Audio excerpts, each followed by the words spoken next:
Hola, ¿qué tal? Bienvenidos a conversaciones en vivo de la Organización Panamericana de la Salud.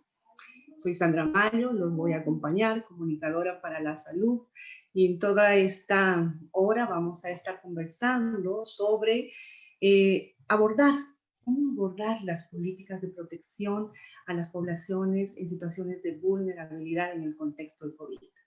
Justamente a propósito de la publicación que hizo la Organización Panamericana de la Salud, titulada Orientaciones para aplicación de medidas de salud no farmacológicas en grupos de población en situación de vulnerabilidad. Vamos a tener, como les decía, más o menos unos 45 minutos de diálogo para conversar con expertas de la organización que están con nosotras. La doctora Gary Aikmans es jefa de la Unidad de Promoción y Determinantes Sociales, y la doctora Oriel Solar es asesora regional de Determinantes Sociales de la Salud en OPS Washington. Ambas son coautoras del documento que acabo de mencionar, junto a un panel de expertos provenientes de diversos programas de la Organización Panamericana de la Salud. Sean bienvenidas y muchas gracias por tomarse este tiempo con nosotros para acompañarnos en este espacio de diálogo y conocer además juntos justamente los desafíos que nos ha puesto la pandemia en materia de salud. Bienvenidas. Gary. Muchas gracias Sandra. Qué gusto estar aquí. Hola amigos en Facebook. Un gusto estar con ustedes. Oriel, ¿cómo estás? Mute. ¿Estás con el micrófono en mute?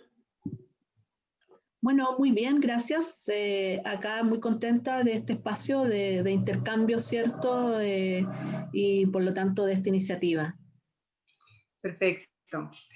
Miren, desde enero de 2020, el mundo prácticamente está atravesando una crisis de salud social, económica sin precedentes, debido a la pandemia provocada por el SARS-CoV-2, que además causa la enfermedad de la COVID-19. En situación que prácticamente es un desafío relativo a impactos multidimensionales que ha provocado y que vamos a estar más enfrentando en el corto, en el mediano y en el largo plazo. Sabemos también que la pandemia ha profundizado y ha visibilizado problemas estructurales.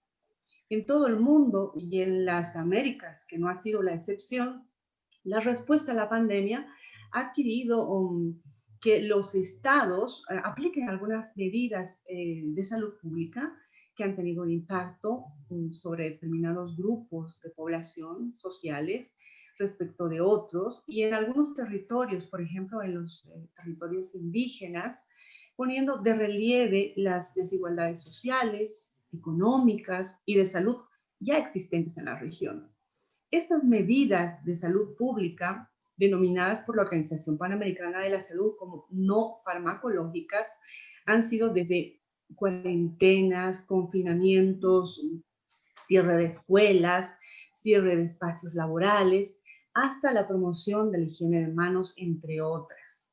Los expertos de la OPS han identificado limitaciones y obstáculos que se han tenido que enfrentar al momento de aplicar estas medidas, así como efectos no deseados y adversos que han producido estas medidas. Y han identificado además aquellos grupos de población como aquellos territorios que más dificultades han tenido que sortear para asumir estas medidas. Quizá comencemos junto con Oriel y junto con Gary este diálogo por ahí, para lograr comprender realmente este tema, conocer quiénes han sufrido estos efectos adversos, qué deben hacer además los gobiernos, los tomadores de decisión, los equipos técnicos que plantean estas políticas públicas para mejorar las medidas que acabo de mencionar y otras, y reducir obviamente estos impactos negativos ante la eventualidad de tener que volverlas a asumir por efecto de la pandemia. Gary, cuando OPS presentó el documento, yo recuerdo una frase tuya. Y esa frase decía que la pandemia ha demostrado que la vulnerabilidad va más allá de las características individuales y biológicas. ¿Por qué no definimos vulnerabilidad en el contexto de COVID-19? Sí, muchas gracias. Esta es una pregunta clave, ¿no? Porque cuando nosotros hablamos en general de poblaciones vulnerables, pensamos en los adultos mayores, ¿no? Que tienen mayor riesgo a morir, o pensamos en las personas que tienen enfermedades crónicas, que también tienen más riesgo, pero no estamos necesariamente viendo lo colectivo, lo social, ¿no? De cómo el COVID ha generado nuevas vulnerabilidades, ¿no? Ahí, por ejemplo, las personas que usted mencionó ya, ¿no? Que viven en condiciones de hacinamiento, o las personas que tienen que salir que son los trabajadores informales, que ahora tienen dificultad, ya no tienen los ingresos que tuvieron antes porque no pueden salir, etcétera. Entonces, salen grupos que antes eran más o menos invisibles, tenían sus problemas, ¿no? Como ya dijiste, pero ahora la COVID los ha hecho mucho más vulnerables por las consecuencias que han tenido estas, no, bueno, COVID mismo, pero también las medidas de salud pública que hemos recomendado para justamente frenar el COVID. Sí, y definitivamente ha habido gente incluso que como producto de la pandemia ha perdido el trabajo y infiero que también se constituyen en un grupo. Pero en ese contexto, Ariel, ¿por qué no nos cuentas primero cuáles son estas medidas de salud pública que se han tenido que asumir y que han merecido estudiar su impacto y ver qué obstáculos además y efectos no deseados ha identificado la OPS en las medidas que han aplicado los diferentes países de la región? Casi ninguno ha estado ausente de tener que asumir estas medidas. ¿Podrías además darnos algunos ejemplos puntuales? Oriel, adelante. Ok, sí. Bueno, un poco siguiendo, también continuando un poco lo que señalaba Gary, ¿cierto?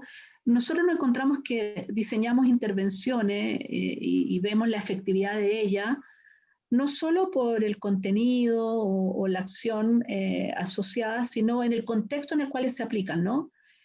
Sobre todo el concepto de vulnerabilidad releva las condiciones sociales, económicas y condiciones de aplicación de las intervenciones. Y una preocupación nuestra era que si efectivamente toda la población estaba accediendo a aquellas medidas que nosotros recomendábamos, ¿no? Y accedía en términos de información, accedía en términos de poder implementarla, accedía en términos de darle continuidad a esa intervención para que tuviera el impacto esperado. Y nos encontramos, cierto, que algunas de esas medidas, para algunos grupos tenían gran dificultad en implementarlas, ¿no? Y en otros, si bien podían implementarlas, los efectos asociados a esa misma intervención tenían situaciones distintas, depende de los contextos. Por ejemplo, cuando pensábamos en las medidas de cierre de colegio y en las medidas de cierre de lugares de trabajo, en la mayoría de los países más bien una definición, ¿cierto?, mandatoria a nivel de gobierno, y por lo tanto se cierran los colegios o se cierran lugares de trabajo. Y por lo tanto el obstáculo de implementar la medida no es tal.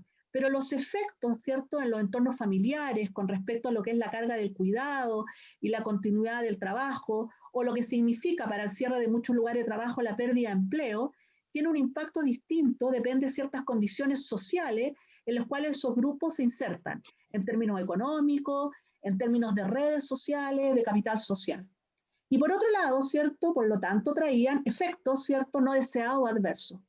Al mismo tiempo, cuando pensábamos en recomendaciones más bien del confinamiento, ¿cierto?, que dábamos en términos voluntarios, quédese en casa, ¿cierto?, manténgase en casa, trate de no salir para no realizar movilidad al interior del territorio por el tema de la transmisión del COVID, las posibilidades de los grupos de poder quedarse en casa tienen un impacto distinto si es que tengo una protección social, si puedo hacer teletrabajo, si tengo las condiciones para hacerlo, de aquellos grupos sociales que significaba quedarse en casa, no trabajar y no tener el ingreso diario. Y muchos de esos grupos son los que hacen referencia a los trabajos informales, ¿no?, que es una población muy relevante en nuestra región. Miren, durante el desarrollo de la pandemia, como bien lo ha mencionado Gary y L'Oreal, sabíamos que habían poblaciones en situaciones de vulnerabilidad, como por ejemplo los adultos mayores, lo mencionó Jerry.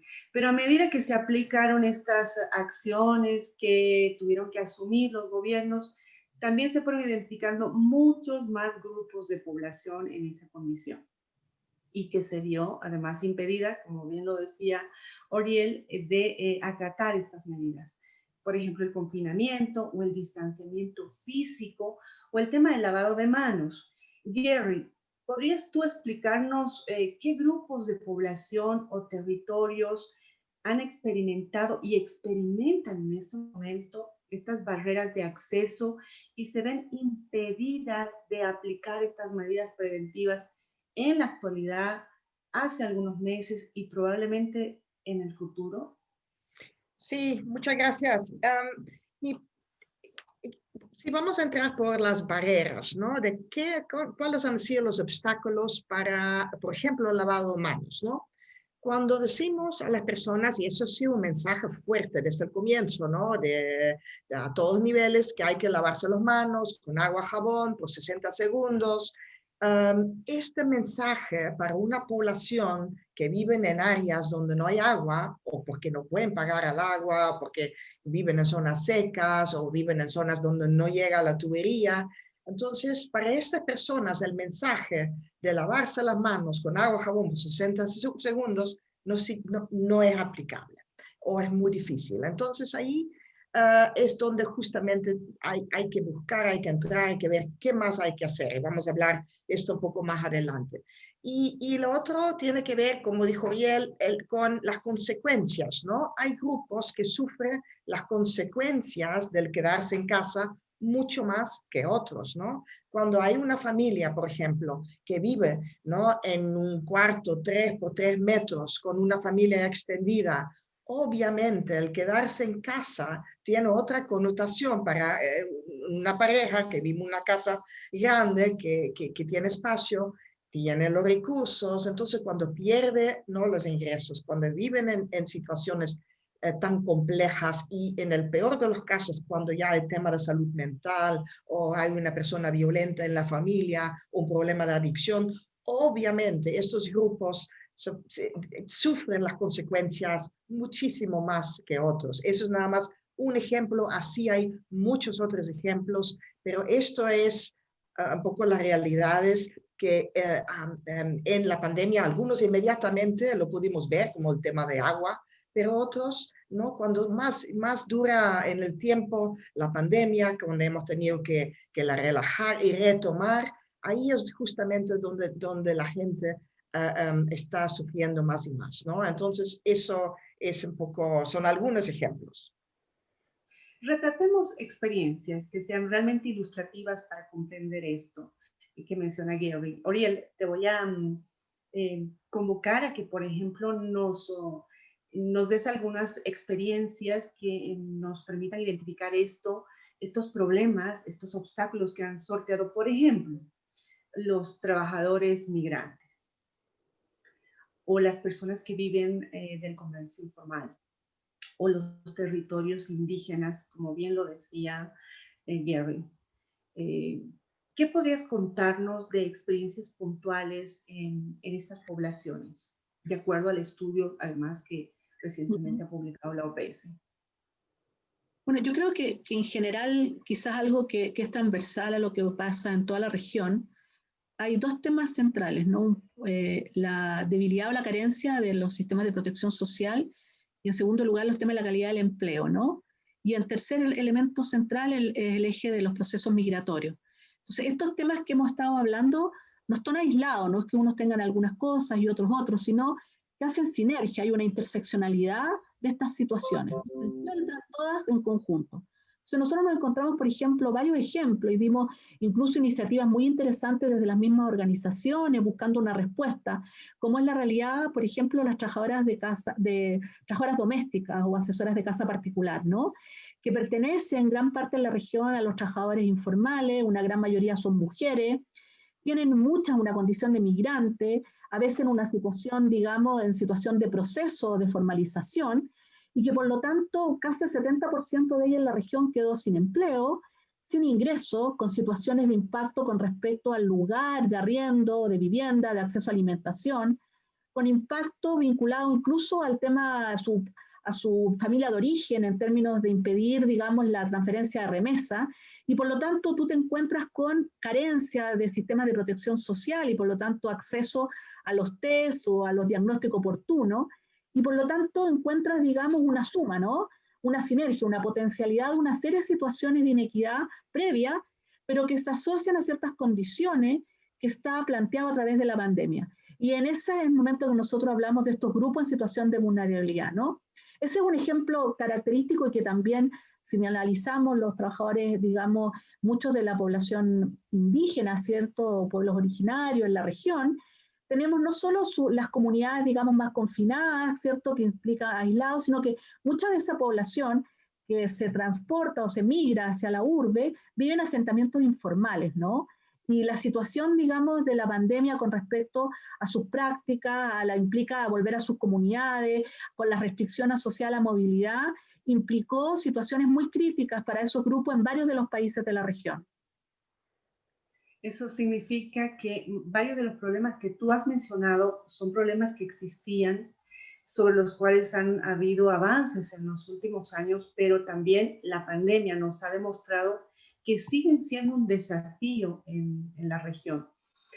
Quizá todos estos ejemplos que ustedes han traído a este diálogo nos traen algunas lecciones o nos dejan algunas lecciones, que es absolutamente necesario seguramente pensar el momento de aplicar estas medidas de salud pública como las que hemos mencionado. Y la pregunta es, ¿qué es importante tomar en cuenta antes, por ejemplo, de aplicar estas medidas? ¿Cuáles son las recomendaciones que tienen que asumir los gobiernos, los tomadores de decisión para considerar el momento de aplicar estas medidas y pensar justamente en estas poblaciones que se encuentran en situación de vulnerabilidad? Dejo la pregunta para ambas. Quizá, Gary, podemos comenzar contigo para que nos expliques un poco qué hay que hacer. Sí, depende mucho de para quién, ¿no? En general hay temas, como mencionó Uriel, el tema de la protección social, ¿no? Que al momento de perder el trabajo hay un mecanismo que cubre, que ayuda a las personas para que reciban ingresos o comida o cosas que requieran, ¿no? También hay un tema general que tiene que ver con salud universal, ¿no? Un acceso a un seguro médico, ¿no? Para poder ir a ver un médico. Esas son cosas, o hacer un test, o incluso cuando viene ahora la vacuna, no tener acceso a esta. Ahí también está el tema de el derecho a tomar un día sick leave, ¿no? Un día libre cuando te necesitas ir al médico, porque eso también son temas muy importantes. Cuando tomamos, por ejemplo, ¿no? Un trabajador informal que se enferma, ¿no? Y ella tiene que ir a un centro de salud para tomarse el test, etcétera. Ella este día que tiene que ir no tiene ingresos, ¿no? Tiene que esperar allá, tiene que ver cuánto tiempo va a tomar. Entonces, ahí esto es necesario mirarlo en una cadena, ¿no? Si esta persona, bueno, hace su test y está enferma, tiene COVID. Entonces, ahora viene la siguiente etapa. ¿Qué va a hacer? ¿No? Tiene que No tiene seguro, ¿no? Exactamente, entonces tiene que ir a su casa, pero si en esta casa ya hay 5 o 8 otras personas, incluso adultos mayores, incluso personas con enfermedades preexistentes, entonces también se requiere de que existen, que los gobiernos apoyan a que haya estas condiciones de higiene, de aislamiento, etcétera, para que esta persona realmente pueda aislarse, ¿no? Y entonces todas estas cosas tienen que jugarse antes de que se implementa, ¿no? Unas medidas que tienen ese tipo de impacto, ¿no? Eso es como un ejemplo de cómo esto puede, qué tipo de cosas se requieren antes o durante o después, ¿no? Acompañando estas medidas. Pero Uriel sin duda también tiene otros ejemplos ahí. Sí, Oriel, quizás si, por ejemplo, es una zona donde realmente no hay la posibilidad de acceder al agua, ¿cómo implementar el tema de la higiene de manos, por ejemplo?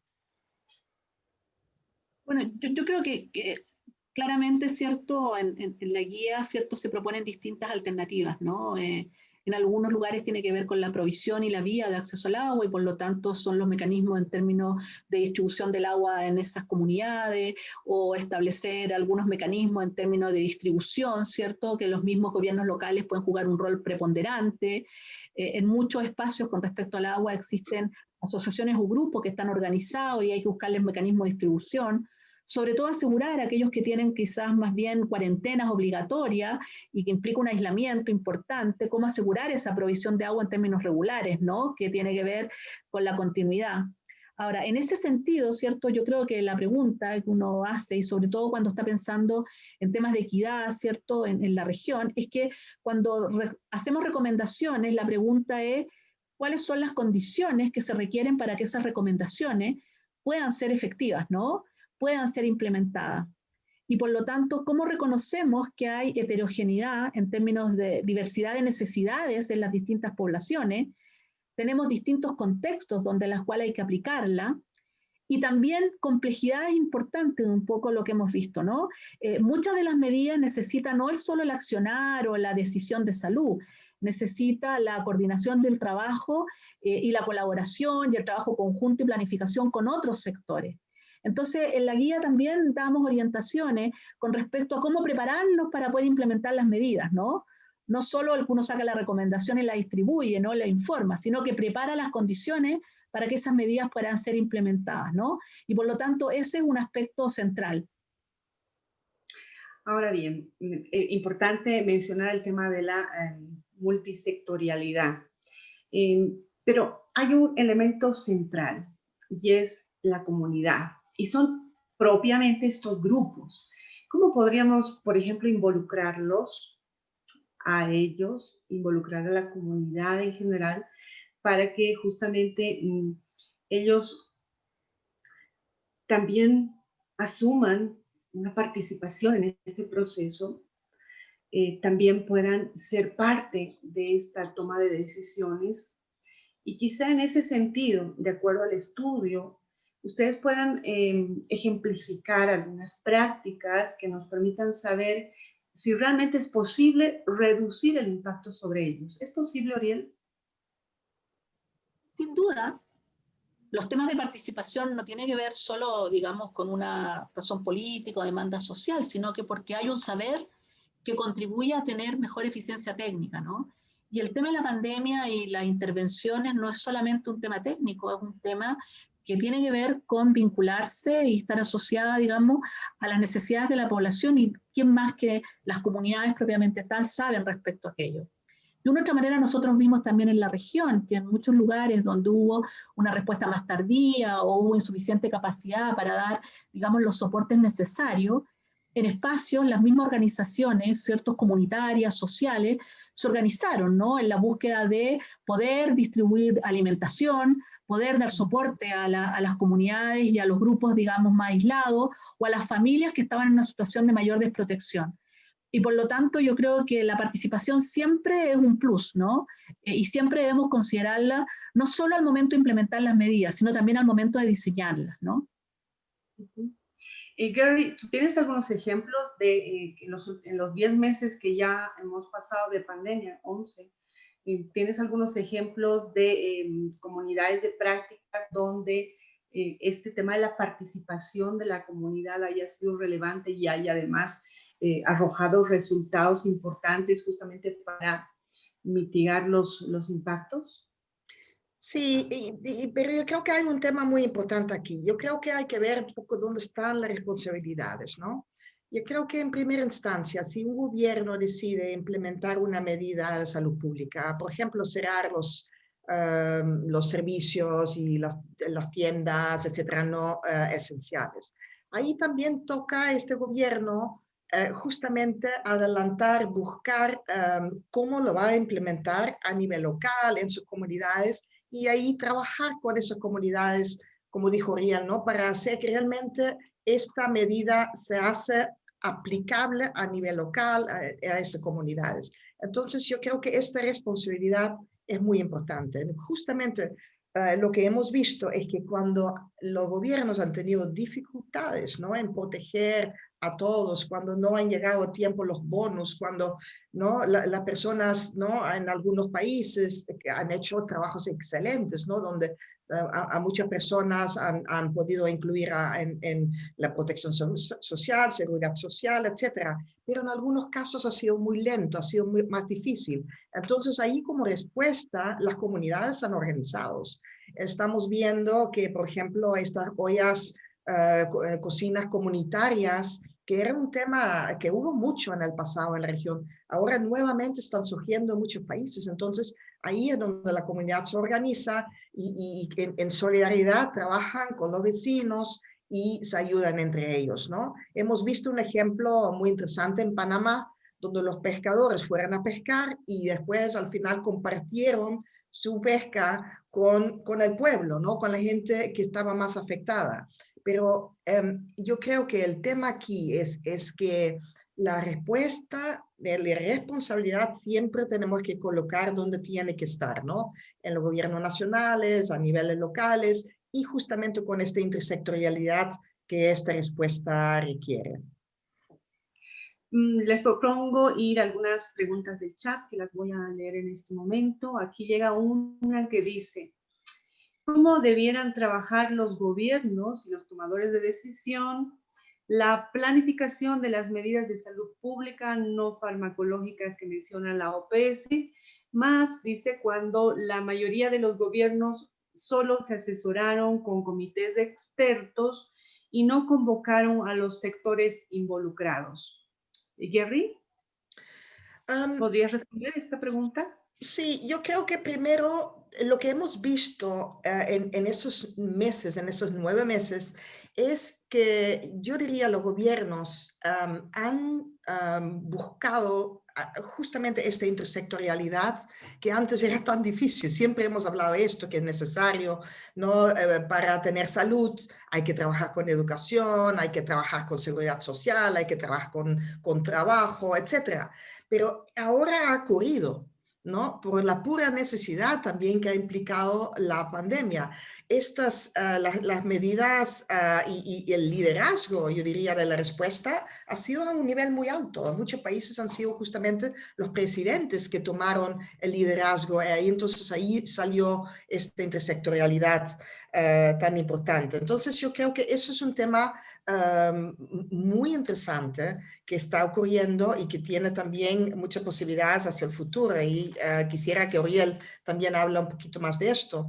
Entonces, haber dicho esto, sí hay muchos países que sí implementaron medidas adicionales, ¿no?, para mitigar justamente estos efectos no deseados, ¿no? Ya hemos mencionado varios, ¿no? Ampliar la protección social, cuando, por ejemplo, se cierra una escuela donde los niños reciben almuerzos o desayunos, también asegurarse que siguen recibiendo esta comida porque la familia depende de esto. Han salido muchas alternativas muy interesantes desde los países y que obviamente hay que sistematizar, hay que ampliar, pero con propuestas muy importantes que ojalá también alguno de ellos se pueda mantener hacia el futuro. Oriel, ¿algo que añadir? Sí, bueno, yo creo que la pandemia nos dejó una enseñanza muy importante que para poder avanzar o poder tener una respuesta adecuada a temas de salud, necesitamos el trabajo, digamos, y la acción de otros sectores, ¿no? Acá ha quedado muy evidencia, ¿cierto?, como los temas de protección social, los temas de vivienda, asentamiento informales, que hemos comentado son clave en la respuesta a la pandemia, ¿no? Y ahí de una u otra manera, ¿cierto?, hay modelos, organizaciones distintas. En algunos países los gobiernos locales han jugado un rol fundamental en la cercanía, ¿cierto?, con la ciudadanía. Han habido espacios de intersectorialidad previo, mesa, que en el fondo se han potenciado a partir de la respuesta a la pandemia. En otros países más bien se ha creado esta institucionalidad para dar respuesta. Y en otros, ¿cierto?, si bien todos se han asesorado de un tema experto, acá volvemos a poner el tema cómo entendemos la salud y la salud pública, ¿no? si es un tema eminentemente técnico, si es un tema que en el fondo obliga y requiere los saberes desde el ámbito comunitario y también de otros sectores, ¿no? De otras disciplinas, ¿no? Y eso es un desafío, ¿no? Con respecto a poder tener respuestas integradas frente a problemas complejos. Vamos a ir con otra pregunta del chat. Gracias además por la pregunta. Dice, ¿podrían plantear las expertas alguna recomendación concreta para grupos de personas privadas de libertad? Por ejemplo, cuando conocemos que la mayoría de los regímenes penitenciarios en nuestros países tienen cárceles con altos índices de hacinamiento, enfermos con enfermedades de base, con tuberculosis, VIH y además, dice, carentes de servicios básicos como agua y alcantarillado. Gary. Sí, yo voy a abordar un poco cómo lo hicimos en el documento, ¿no? Hay personas privadas de libertad porque están, como usted dice, no están con una enfermedad crónica, una enfermedad mental o niños que no, los huérfanos, etcétera. Pero también hay otro grupo que son las personas que están en cárceles, etcétera, ¿no? Los dos tienen problemas y los dos hay que abordarse y tiene que ver con temas de los espacios en general, en nuestra región, en los cárceles, ¿no? Están demasiado poblados, ¿no? Hay mucha gente, mucha más gente en la cárcel, en una cierta cárcel para que fue planificada, ¿no? Entonces, esto es un gran problema, ¿no? Entonces, cuando hay ahí un brote, va a ir muy rápido. Esto ya lo hemos visto, de hecho, en algunos países, ¿no? Tiene acceso a agua, ¿no? Estamos respetando los derechos humanos de estas personas, pueden recibir visitantes. Todos estos temas están plasmados en el documento y también para grupos que no están bajo el sistema judicial, ¿no? Oriel, ¿tú tienes algunos otros ejemplos ahí? Sí, no, yo creo que lo primero quizás de resaltar es que habitualmente la población que está bajo una situación carcelaria por algún delito u otro es una de las poblaciones más excluidas dentro de la sociedad, son invisibles, ¿no? Y por lo tanto una primera cosa de la guía fue dar visibilidad a unos grupos que dado de las características que están en un confinamiento, ¿cierto? En espacios cerrados, con toda la precariedad que ya hemos descrito, son grupos, por lo tanto, con alto riesgo, digamos, de transmisión y contagio a partir del COVID, ¿no? Hay habido algunas iniciativas en las cárceles que se dieron en la región, por ejemplo, en que se liberaron personas que estaban con situación de delitos menores en términos de disminuir el número de población carcelaria, ¿no? Igual en un número limitado o restringido. Hay medidas que dan sobre todo en la situación en que tenemos, ¿no? De niños que están junto a sus madres que están encarceladas, ¿no? Y por lo tanto hay que tener un cuidado especial. Los apoyos que implica con respecto al ámbito de la situación de salud mental y del estrés vinculado al riesgo, ¿no? No es menor porque también se han dado, digamos, situaciones, digamos, de levantamiento en las cárceles y de gran conflictividad en la situación, sobre todo en los primeros meses con respecto al tema del COVID, ¿no?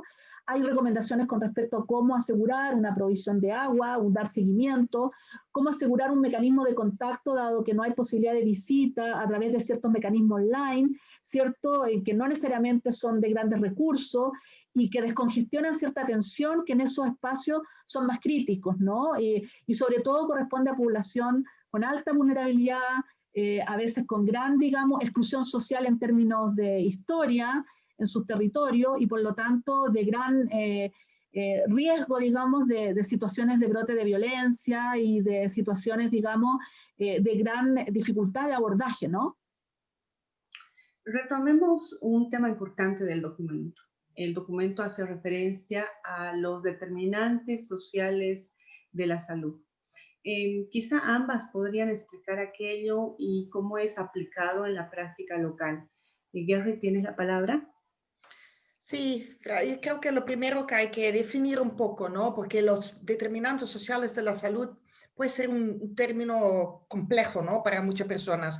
Realmente se trata de estas condiciones en que vive, trabaja, juega, estudia las personas y eso como determinantes, como llamamos proximales, ¿no? Los que están en nuestro día a día, la vida diaria, pero también por debajo está todo esto que cómo esto está distribuido, ¿no? El poder, el dinero, los recursos. No es coincidencia que algunos tenemos una vivienda buena y otros no, ¿no? Eso tiene que ver con nuestra posición social, económica dentro de los sistemas nacionales, etcétera. Entonces, para la salud es fundamental. Sabemos que la gran parte de salud se construye a partir justamente de estas condiciones en que vivimos, ¿no? Y ahora, cuando miramos la pandemia, obviamente este tema se vuelve muchísimo más importante porque es justo ahí, ¿no? Que estas condiciones vuelven a ser, se profundizan. Estamos viendo también el gran tema de la equidad, ¿no? En las últimas estimaciones de CEPAL, dice que la inequidad está creciendo de forma impresionante, ¿no? Entonces, estos son temas muy importantes y ahí es donde son los determinantes sociales que pueden hacer el buffer ahí, ¿no? Para que haya menos desigualdad, que haya mejores condiciones, etcétera. Sí, definitivamente, prácticamente todos los países de la región están viendo un impacto en sus economías. Todo el tema de la pandemia ha provocado la desaceleración, ha provocado el tema de la no frecuente movilidad de las personas, los grupos de migrantes también han sufrido. Y en todo este contexto, en el documento también hay un tema muy relevante que ustedes lo mencionan como transversal, que es el tema de la comunicación de riesgo, el tema de la participación comunitaria y el enfoque de derechos humanos. Partamos de estos tres elementos dentro del documento. ¿Por qué son tan importantes asumirlos en el contexto de justamente plantear medidas de esta naturaleza? Oriel, quizá podrías orientarnos un poco cuál es el rol que juegan estos tres elementos. Bueno, de una otra manera, ¿cierto? Cuando nos estamos refiriendo a temas de derechos humanos, estamos consignando, digamos, efectivamente que los derechos que están establecidos puedan ser ejercidos, ¿no? Y por lo tanto la guía orienta, ¿cierto?, a cómo aseguramos que ciertas medidas en una población, digamos, de condiciones o de incidencia o de visibilidad a nivel de los países, ciertas medidas restrictivas no signifiquen abuso a ciertos derechos y que efectivamente la población pueda ejercer derechos que están establecidos, ¿no? Y eso es un tema central frente a unas situaciones de crisis en el cual se ven más afectadas con respecto a situaciones digamos, de lo que significa la afectación en materia de derechos humanos, ¿no? Por otro lado, ¿cierto? Los temas de comunicación de riesgo son centrales, ¿no? Central en el sentido de cómo se comunica la información, pero también sobre todo el reconocer la percepción de la población con respecto a esos riesgos que llamamos, ¿no? O a esas situaciones que apelan a una preocupación o a ciertas medidas más bien de orden individual. Pero nosotros también en ese sentido en la guía queremos enfatizar que cuando damos este vínculo, ¿cierto?, con la determinación social, los determinantes sociales, es que estamos apelando, ¿cierto?, a que hay una necesidad de respuestas colectivas, ¿no? Nosotros podemos apelar a ciertos cambios de conducta, a ciertas decisiones individuales, pero esa está muy influenciada por ciertas condiciones sociales. Y por lo tanto esa respuesta individual que queremos tener con respecto a una consulta oportuna, cuando que efectivamente tome la medida de distanciamiento social, que use una mascarilla, que se lave las manos en forma frecuente, está fuertemente vinculada a ciertas condiciones sociales, ¿cierto?, que están presentes en su contexto cotidiano, ¿no? Y por lo tanto ahí enfatizamos que si no hay una intervención en esas condiciones sociales, difícilmente podemos avanzar en esas intervenciones o propuestas que tienen más carácter a veces individual o de ese orden. Y por eso enfatizamos estos aspectos transversales, ¿no?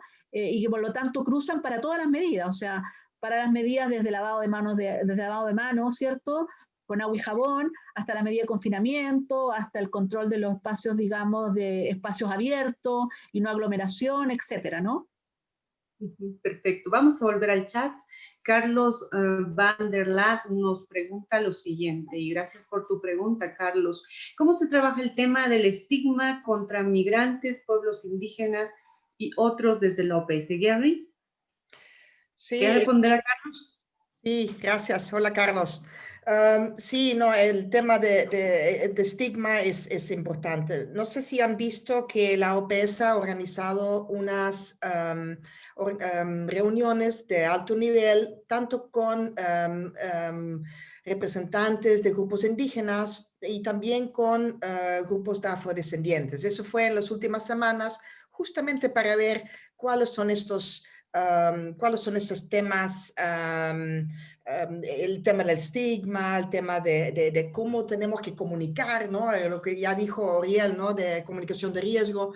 Cuando hablamos de indígena, ¿no? También tenemos temas culturales, tenemos incluso temas de lenguaje, de lenguas, ¿no? Que no necesariamente las personas van a entender que los mensajes generales, ¿no? Entonces el estigma es muy importante y va más allá, yo creo que incluso del estigma, porque cuando pensamos, por ejemplo, con los migrantes, si no le demos acceso a protección social, ¿no? Si no tiene acceso a servicios de salud en el lugar donde estén, si no pueden protegerse, ¿no? Porque viven en condiciones complicadas. Hemos visto muchas situaciones, migrantes laborales, ¿no? Que vinieron a trabajar, por ejemplo, en la agricultura en California, ¿no?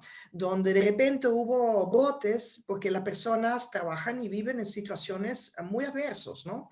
Y entonces estos temas, el no proteger, ¿no? De forma integral a los migrantes, obviamente entra el tema estigma, pero va mucho más allá que esto, ¿no? Entonces yo creo que ahí vimos en California que los latinos son más o menos el 40% de la población. El 80% de los trabajadores. En algunas áreas, en la agricultura, el 80% es latino. Y hemos visto que en mayo, al comienzo de la pandemia, el 40% de las personas que estaban en hospitales eran latinos, ¿no? Entonces, había realmente una afectación y algunos viven ahí, pero otros son migrantes laborales que vienen de forma temporal, ¿no? Entonces, hay toda una problemática bastante compleja que hay que abordar ahí. Realmente además la exposición al virus, ¿no? Es decir, sus condiciones también los han hecho altamente vulnerables a la exposición del contagio y demás. ¿Algo que añadir, Oriel? Sí, Sandra, quisiera comentar dos cosas de eso, ¿no? Mira, un poco por qué enfatizando esto, ¿no? ¿Por qué nosotros enfatizamos, ¿cierto?, población en situación de vulnerabilidad. Habitualmente cuando decimos poblaciones vulnerables, victimizamos, digamos, aquellos grupos, ¿no? Y se estigmatizan, ¿no? Y uno de los temas centrales de los grupos, digamos, que están más excluidos, más discriminados, es que precisamente tienen menor poder de incidencia.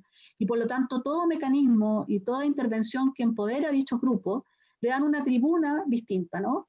En general, los procesos de exclusión o de estigmatización y discriminación están asociados a aquello que desconocemos, ¿no? Y por lo tanto, prácticas o visiones o cosmovisión de la salud distinta son discriminadas, ¿cierto? Desde una visión más hegemónica o más occidental con respecto a entender los temas de salud. O ciertos patrones, digamos, de cultura, de hábitos, ¿cierto? De procesos de grupos migrantes a los países que llegan son discriminados porque son ajenos a la práctica habitual. Y precisamente el tema del abordaje de la discriminación y los temas, digamos, de estigmatización es también vinculado al acceder, ¿cierto?, a cierta incidencia a poder y por lo tanto el potencial de las organizaciones, digamos, vinculadas a dichos grupos, tener canales de participación hacia ellos, dar visibilidad con respecto a recomendaciones que señalamos, es un camino, ¿no? No es lo único, pero es una contribución que podemos hacer desde este ámbito. Realmente estamos ya casi finalizando nuestro encuentro. Me gustaría mucho que Gary nos haga un resumen de la importancia de revisar estas orientaciones. Oriel, que también nos explique, para finalizar, a quiénes está dirigida esta guía, este documento de orientaciones que saca la OPS, y nos puedan dar un mensaje final para quienes nos están viendo ahí en el Facebook. Sabemos que estos temas son complejos, que a veces son difíciles de entender, pero quisiéramos procurar que se comprenda realmente la dimensión de lo que estamos hablando y el impacto que realmente ha tenido la pandemia en estos grupos de población. Adelante, por favor, Jerry. Sí, muchas gracias. Bueno, en resumen, yo diría, es importante para los gobiernos nacionales, regionales, centrales, a ellos va dirigido más que todo ese documento, ¿no? Incluso a los alcaldes, etcétera, que primero conoce, sabe quiénes son esas subpoblaciones en situación de vulnerabilidad. Lo tiene que poder identificar para también a partir de ahí con ellos identificar cuáles son esas barreras que sufren para la aplicación de las medidas y cuáles son las consecuencias no deseadas. Entonces, a partir de ahí hay que hacer paquetes o estrategias o políticas de intervención que van a acompañar o incluso van a anteceder a las medidas de salud pública, ¿no? Yo creo que esos en grandes rasgos que busca el documento, entonces busca desde la identificación de la vulnerabilidad en sus diferentes aspectos, en sus diferentes formas, qué es necesario, qué hay que hacer antes y durante la implementación de las medidas. Entonces, a esto apunta y yo creo que, como usted dice, es complejo, pero no quiere decir que no hay que hacerlo, ¿no? Entonces, y justo esto fue nuestro objetivo de buscar de las diferentes recomendaciones, orientaciones que ya existían y le hemos puesto todos juntos, ¿no? Para que se ve cuando usted cierra una escuela, esas son las cosas que hay que tomar en cuenta, ¿no? Así está organizado, entonces eso es nada más un ejemplo. Entonces recomiendo realmente que ven en la guía y que lo aplican en la forma que corresponde a cada territorio, a cada alcaldía, a cada ciudad, porque el tema ciudad ha sido muy importante, ¿no? Los pobres en las ciudades ha sido muy importante y acá a nivel de gobierno. Oriel, tus palabras finales, por favor. Sí, no, bueno, yo creo que Guerra resumió un poco a qué está orientada la guía, ¿no? Yo creo que la guía hay una parte que también invita a una reflexión, ¿no? Si uno plantea que la estandarización de las medidas no es la forma, ni existe un menú único, ¿cierto?, en cómo se aplica, hay que hacer una reflexión en los contextos de cada uno de los países, que si bien tenemos similitudes, también hay diferencias. El de cómo entender, digamos, la aplicación de identificar población en situación de vulnerabilidad y la intervención de las medidas. Y para cada una de ellas, ¿cierto?, están identificados los problemas posibles, las posibles barreras, los posibles efectos adversos, y hay recomendaciones, ¿no? Y esas recomendaciones sería interesante cómo esta guía es discutida, ¿no? A nivel de los espacios técnicos, ¿cierto?, de los ministerios, pero también se convoca a aquellos grupos que son identificados como en condición de vulnerabilidad, y se debate con ellos aquellas medidas que están planteadas, ¿cierto?, en las guías, ¿no? Para asegurar que de una u otra manera estas medidas puedan ser apropiadas por las personas, por las comunidades y por lo tanto ejercidas, ¿no? Sino más bien son externas y más bien tienen una situación dependiente del grado de fiscalización y por lo tanto muy difícil de permanecer en el tiempo, ¿no? Y muy difícil, ¿cierto?, de tener una adherencia de lo como es requerido. Ha quedado tanto en el tintero para poder conversar. Lo hemos dicho, es un tema sensible, pero es relevante a la vez en el contexto actual, donde hemos notado que los grupos de población y de territorio en situación de vulnerabilidad son numerosos, son diversos. Estas medidas que se han asumido, muchas de ellas han empeorado la condición de algunos o han hecho surgir otros grupos de población en situación de vulnerabilidad. Sin embargo, gracias a Gary y a Oriel, prácticamente sabemos que existen orientaciones para mejorar las medidas en caso de asumirlas, por cierto, y que tenemos de la mano también que promover la participación comunitaria, la comunicación de riesgo, que es muy importante, en un marco de pensar en los derechos humanos. Muchas gracias a todos los que nos han seguido a través del Facebook, a través de Twitter. Les invitamos además que ustedes puedan leer el documento en la página web de la organización. Este documento, que es un documento de referencia, de orientaciones básicas, simple y llanamente para que nadie quede atrás. Les agradezco y será hasta una próxima oportunidad en conversaciones en vivo con la Organización Panamericana de la Salud. Gracias. Adiós.